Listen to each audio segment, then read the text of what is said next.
Hola, ¿qué tal? Cada día hay nuevas técnicas, nuevas herramientas en el proceso de conciencia. Casi que podríamos decir que hay una especie de caja de herramientas. Cada quien puede escoger lo que quiera, puede combinarlas, puede sumarlas, puede tomar algo de aquí y algo de acá.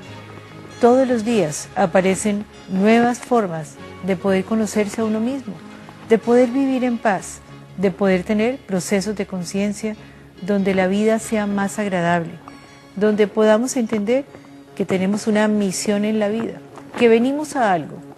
Cada quien tiene que descubrir un poquito para qué.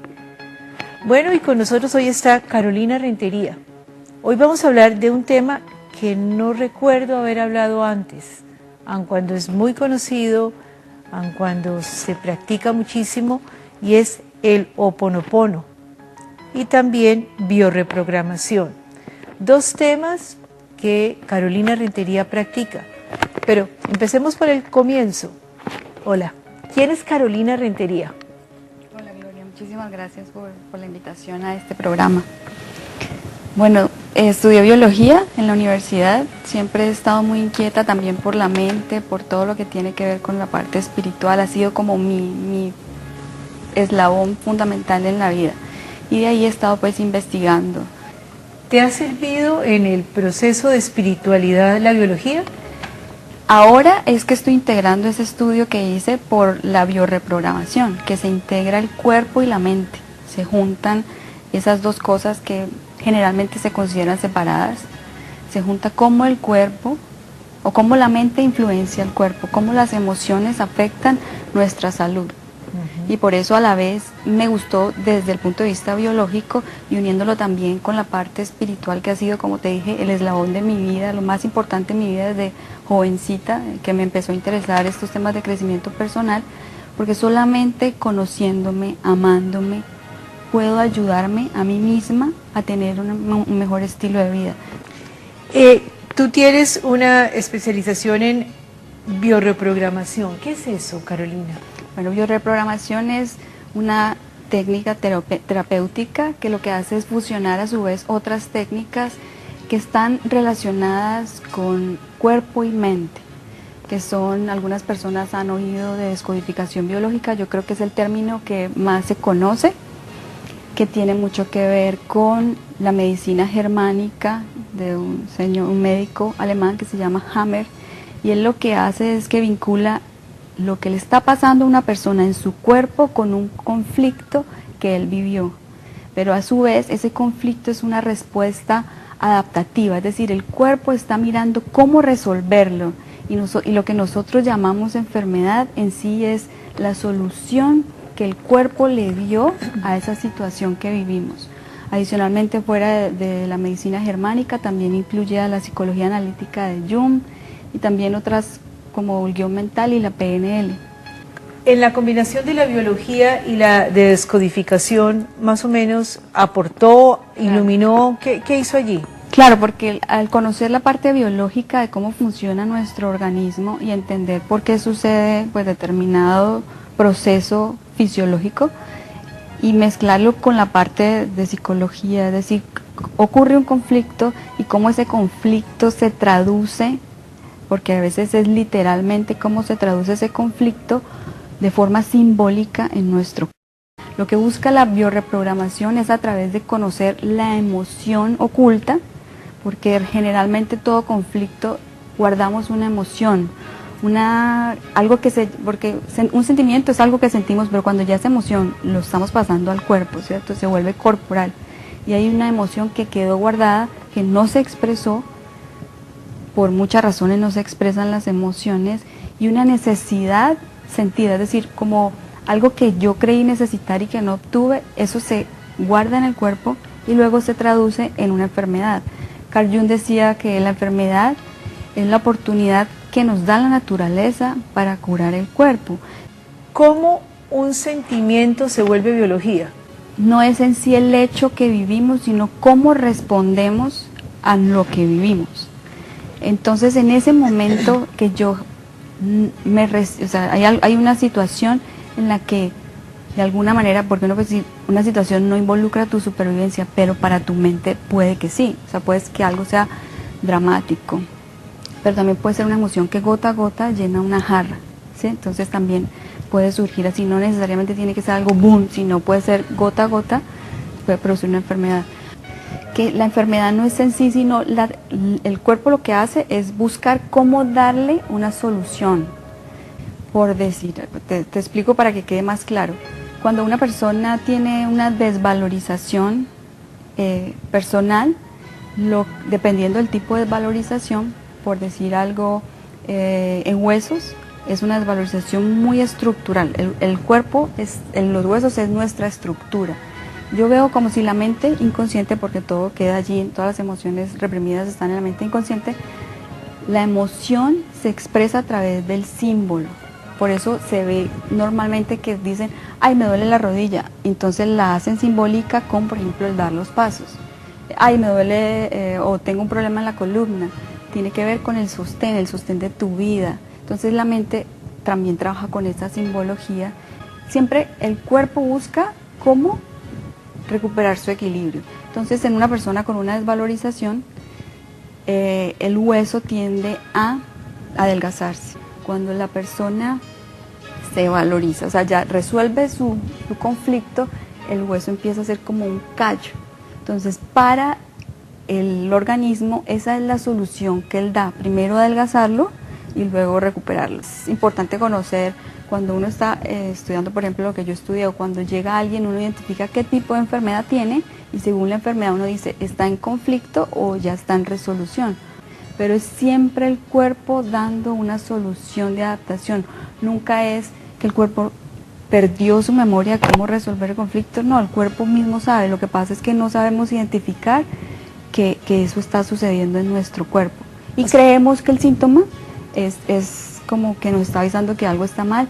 Y en ocasiones nos está avisando que estamos en crisis, en ocasiones nos está diciendo que ya estamos en reparación. Hay dos cosas, entonces hay dos procesos. El primero es el conflicto y estoy en un conflicto y se reacciona de una manera. Y el otro es ya solucioné y reacciono de otra forma. Sí. Son las dos formas. Y a veces los conflictos son como el no aceptar, el simple hecho de no aceptar lo que se está viviendo o el resentir lo que se vivió. O sea, como, es que esto no me puede pasar a mí, es que es como una negación constante o el rencor por alguien o yo creo que a veces es el rencor por sí mismo, por haberse permitido vivir una situación, a veces es algo que ocasiona mucho daño y depende cómo se viva. Yo digo que una misma experiencia, según como yo la viva, puede darme nada, no darme nada, o puede darme un matiz de enfermedades diferentes. Pero lo importante no es ver, yo digo, lo importante no es ver la enfermedad como un enemigo, sino como algo que me vino a enseñar algo. Como un lenguaje que te está diciendo algo. Sí, entonces es mirar cómo puedo interpretar eso, es hacerme esas preguntas cuestionadoras y también hacérselas a Dios o al universo. ¿Qué debo aprender de esta situación?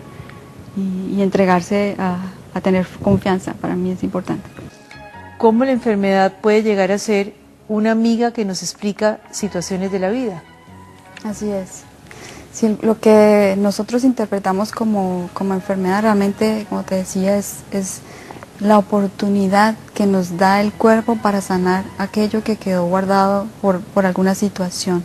También tenemos que entender que hay, y se ha visto, que hay situaciones que no son nuestras, que son de nuestra familia. Ahí es donde entramos también a hablar del transgeneracional, es decir, nosotros estamos viviendo situaciones de nuestra familia.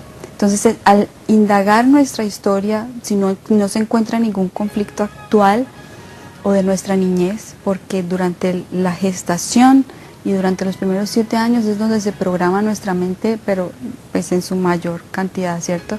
Sin embargo, también hay problemas de familia que se pasan a las siguientes generaciones. Y de esta forma nosotros podemos entender qué es lo que nos está sucediendo. Yo trato de vivir mi vida de esta manera también, siempre que aparece algo en mi cuerpo, preguntarme qué es. también revisar el instante o esos días previos a que aparece un síntoma y a ver, bueno, ¿qué pasó? ¿Qué hubo en mi mente? ¿Cómo estaba yo?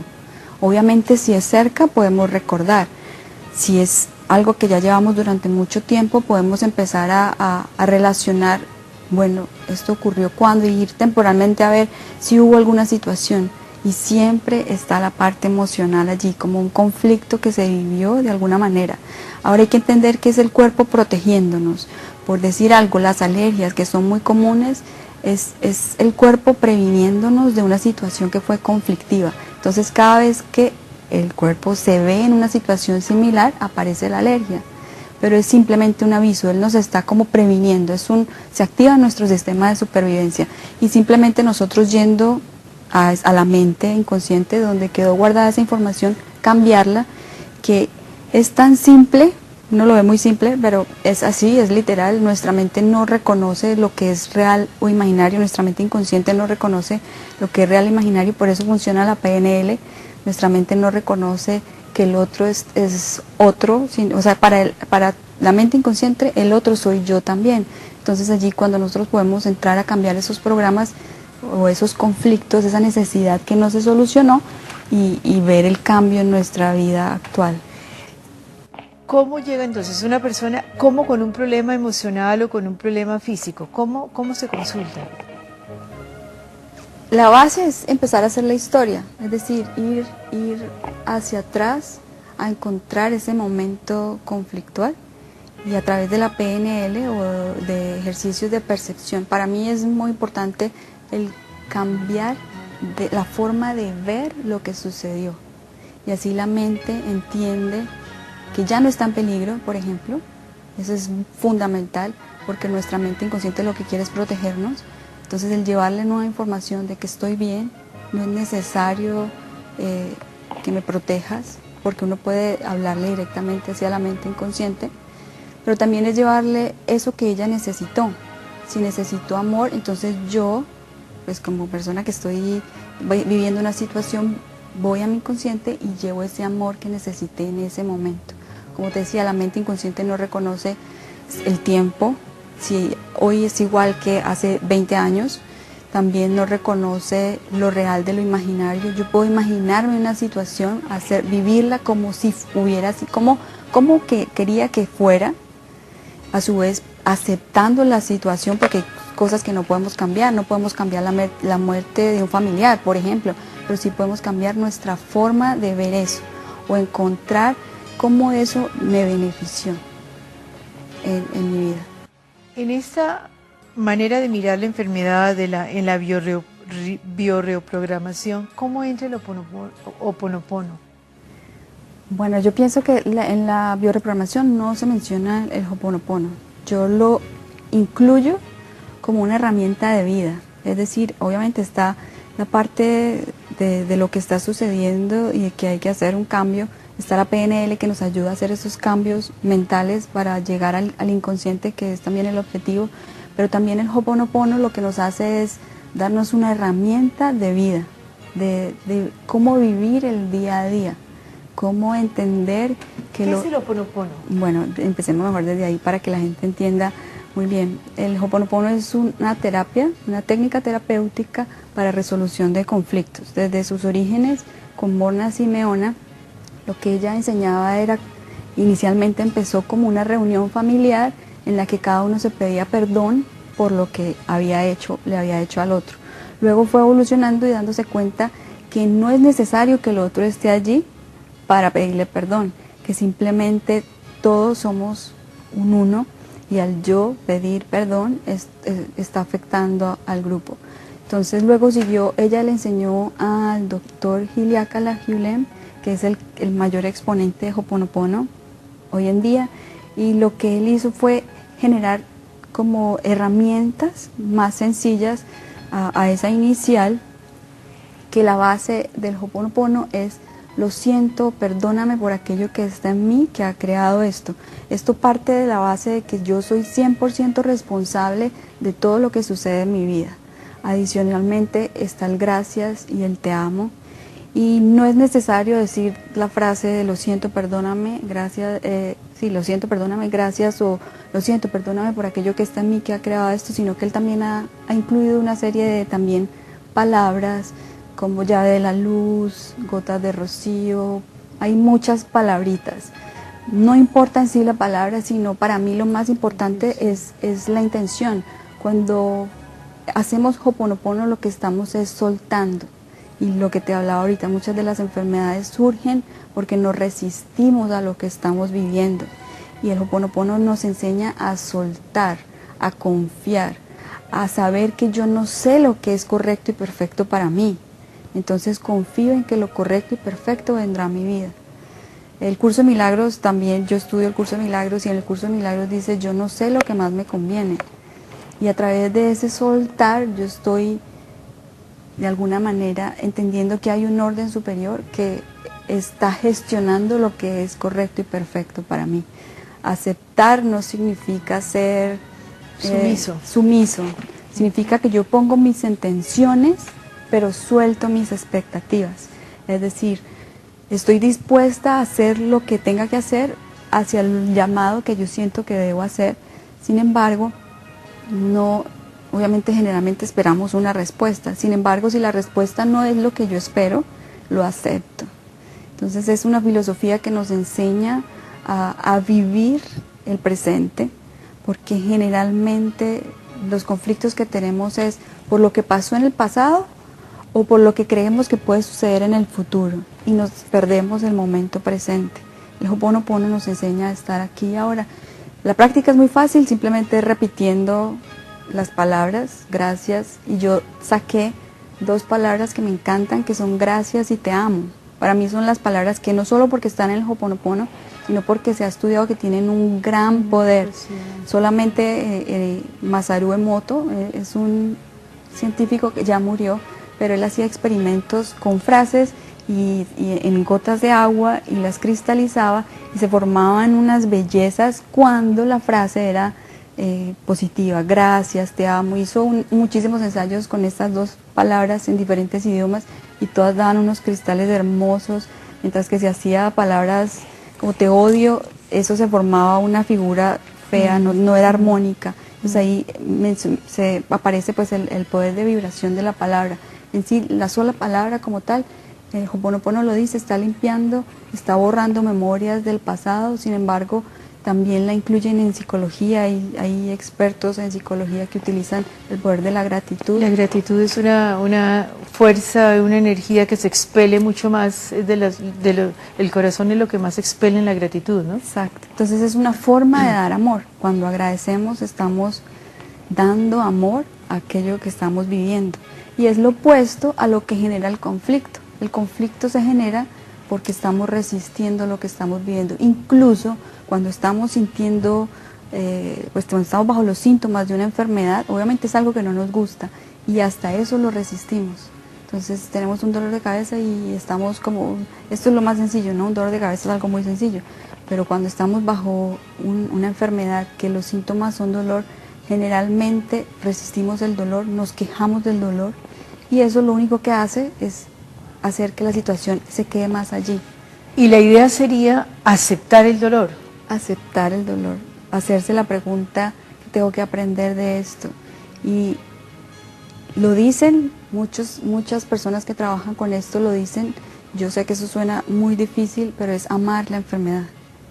Es una posición bastante difícil, pero quizás ahí esté la solución, ¿cierto? El no resistirme a lo que estoy viviendo, el aceptar, es aceptar con amor lo que sea. Si tengo que vivir con esto, agradecerlo y ver cuál es el mensaje. Y mucha gente que después de sanarse habla sobre esa enfermedad, enseña que solamente cuando vieron la enfermedad como una amiga, como bueno, ¿qué tengo que aprender de esto? O les enseñó a valorar lo que tenían. O sea, cuando voltear, por eso te digo, el cambio de percepción es fundamental y muchas personas con curación agradecen a la enfermedad.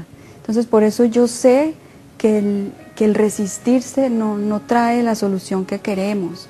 y solamente al encontrar que tengo que aprender algo de aquí y tengo que buscar cómo amar esto, mirarla de diferentes maneras, cómo amar, también cómo me puedo hacer responsable de lo que sucedió sin culparme, porque no se trata de culparse, sino de amarse a pesar de lo que sucedió. Mi objetivo de vida es enseñar y aprender, obviamente enseñando estoy aprendiendo, siempre aprendemos cuando enseñamos, es enseñar cómo puedo tener un mejor estilo de vida cambiando mi percepción de la vida, a tener una percepción de una vida de amor, de que yo puedo crear la vida que quiero, pero trabajando en mí, amándome. Ahí tienen una opción de vida. Aquí están encontrando la página de Carolina si la quieren buscar, pedir una cita. Es una manera distinta de mirar la vida, de mirar la enfermedad y también de poder tener una armonía mayor en la vida que tenemos. Muchísimas gracias a Carolina y a ustedes, que la pasen bien.